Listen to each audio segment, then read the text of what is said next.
What we experience in our outer spaces is often a reflection of our inner world, and the truth is, our emotional lives are often just as cluttered as our homes. We collect hurts we haven't processed, relationships we no longer truly nurture, commitments that exhaust us, and distractions that keep us from asking the harder questions about what really matters. This is where the idea of emotional minimalism comes in. Spending less, so we can actually feel more. When I say spend less, I don't mean money, though financial minimalism is part of the broader conversation. I mean spending less of your emotional energy on things that don't sustain you. Imagine your emotions as currency. Every day, you make transactions, giving away your attention, your care, your concern, your time. But have you ever sat down and asked yourself, am I investing these emotions in places that bring growth? Or am I pouring them into a bottomless well? Emotional minimalism is not about cutting people out ruthlessly or becoming indifferent to the world. It's about choosing carefully where your emotions go, so that the things that truly deserve your attention get the depth they need.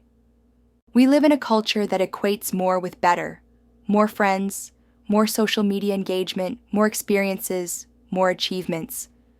But this constant chase of more often leaves us numb. We scroll endlessly, engage superficially, commit to events we don't want to attend, and maintain relationships out of habit rather than genuine connection. It's like eating fast food every day. It fills you up, but leaves you malnourished. Emotional minimalism asks us to slow down, to ask, what am I hungry for? And how can I nourish myself with less noise, less clutter, but more truth? Let's look at commitments. Many of us fill our calendars to avoid silence. We say yes to work obligations, social gatherings, even family events, often out of guilt or fear of disappointing others. But every yes is also a no to something else, usually rest, reflection, or meaningful time with people who matter most. Minimalism in this sense is about becoming conscious of those trade-offs. If you say yes to every demand, you are essentially scattering your emotional energy like coins thrown into the wind. They won't land anywhere purposeful. But when you learn to say no, you gather your resources for the things that truly enrich you.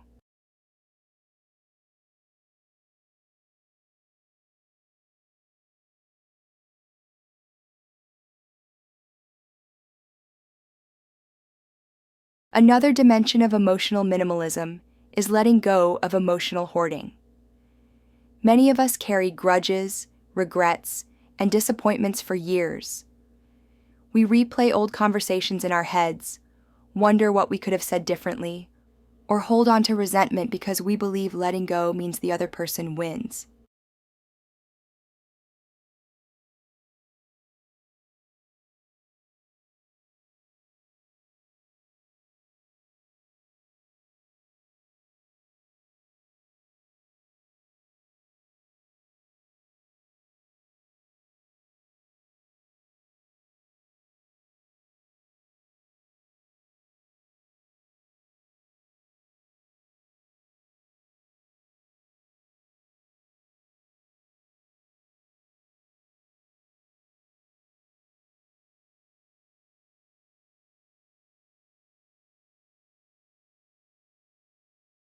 But what really happens is that we keep feeding these old pains with our energy, as if paying rent for someone else to live in our minds. Emotional minimalism is about decluttering this space. It doesn't mean denying pain or pretending it never happened. It means acknowledging it, learning from it, and then releasing it, so that it doesn't take up the emotional bandwidth that could be spent on joy, creativity, or love.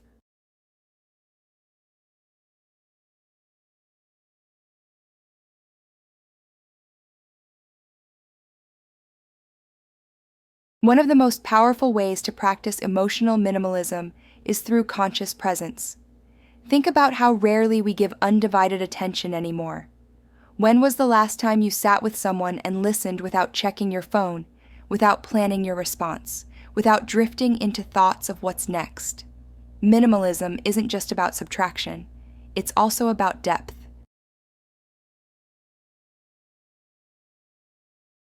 By giving fewer things your attention, you can go deeper into them.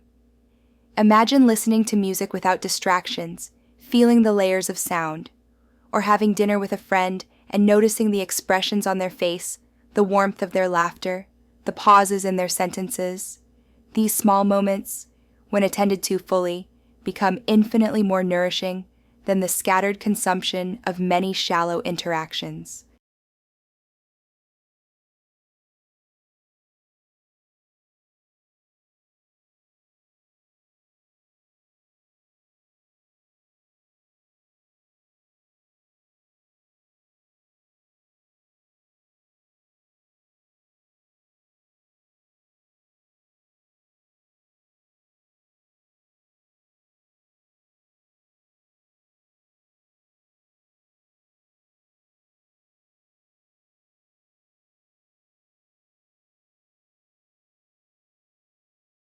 Of course, adopting emotional minimalism isn't easy.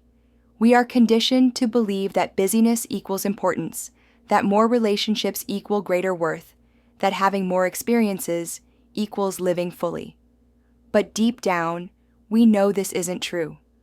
Fulfillment doesn't come from quantity, it comes from quality.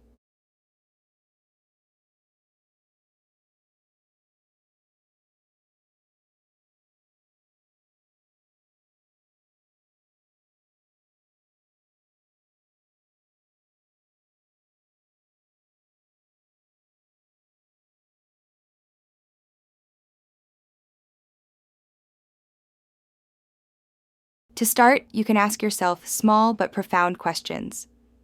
Which relationships actually feed me? What commitments bring me peace instead of stress? What memories or grudges am I ready to release? Which activities make me lose track of time because they bring me joy? These questions act like filters, slowly separating the essential from the inessential.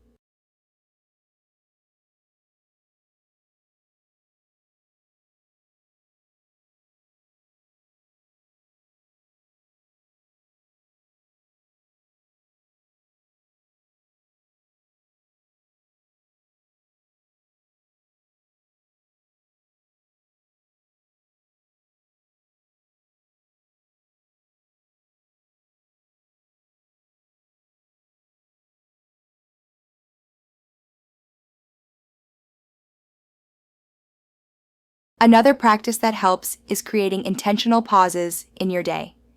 Even 10 minutes of silence, no phone, no distractions, no to-do list, can reveal just how much clutter you're carrying inside.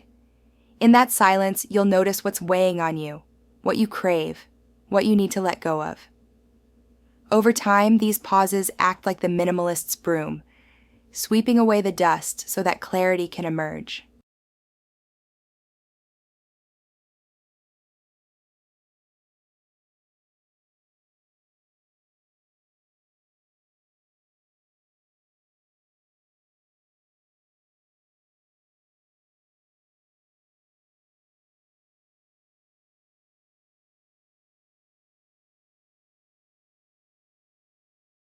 And here's the beauty of it.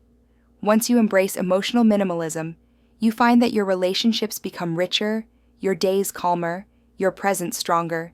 You realize you don't need to spend emotional energy everywhere to feel alive. You need only to spend it wisely, consciously, and lovingly.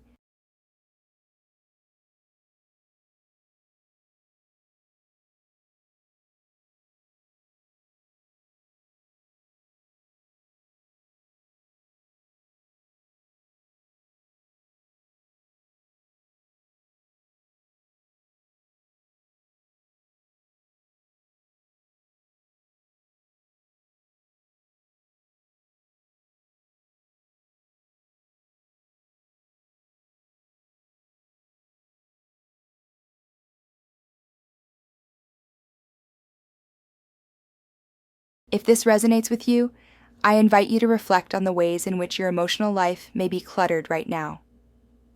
What could you release today to make room for something deeper tomorrow? And if these conversations feel like the kind of journey you'd like to continue, I'd ask you to subscribe to this channel. Together, we can form a community of like-minded people who are learning to live more consciously, so that none of us has to walk this path alone.